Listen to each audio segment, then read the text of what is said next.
ko nga kayo sa bahay kubo namin ng sugar daddy ko. Pahingahan talaga dapat to pero hindi naman ako napapahinga.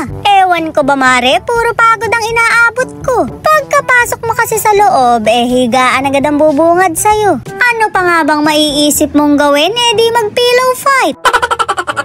Airbed nga tong hinihiga namin, kaya nakakatakot mabutas. Alam nyo na mare, bawal ang matitigas na bagay. Pero matibay naman to dahil subok ko na. Kaldag proof to mare kahit mag-tiktok ka pa.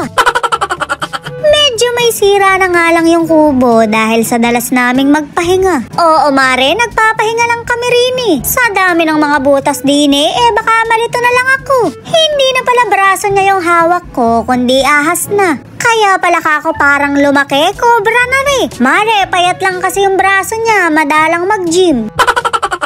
Magluluto na nga ako ng almusal dahil gutom na yung housemate ko.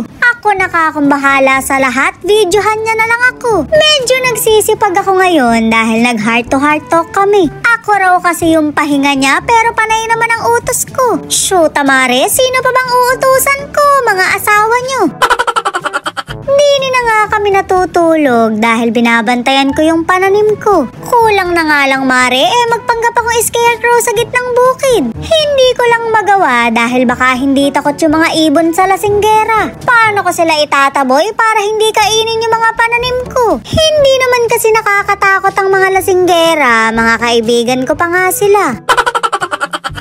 At mamimitas ako ng talong para pandagdag sa ulam namin. Kaso mare, puro pala mga hindi pinagpala to.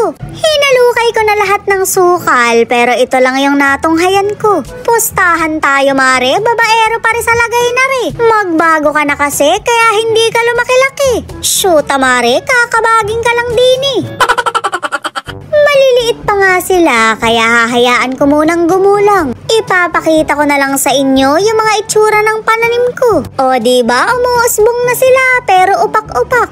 Ako kasi yung nag-itsa ng binhi dito kaya bungal-bungal. Ang epal naman itong mga langgam na to, pinagkakagat pa ako. Alam kong masarap ako pero hindi ako para sa inyo. Namitas na nga lang ako ng sili para may sausawan kami. Ilalagay ko sa kamatis na may konting patis. May tuyo kasi kami dito, tsaka 2 itlog. Bali 4 na mare pagka sinama mo yung sa housemate ko. Nagbabati ako ikaw. Tapos na mo. Kaya di mo ko maiwan. Tain na.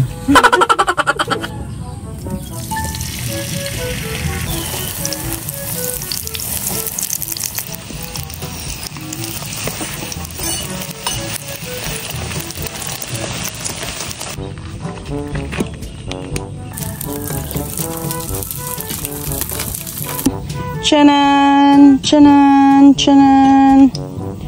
Sarap!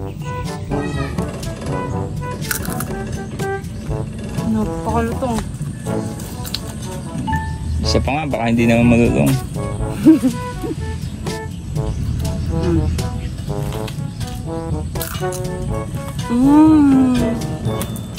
Sarap. Ere talagang housemate ko, makita lang ako, busog na rin siya. Puro kalande, hindi ka mabubusog niyan, syuta ka. Pero baka wala lang siyang gana dahil gusto niya ng tinola. Gusto mo ba bebe, yung may tari pa?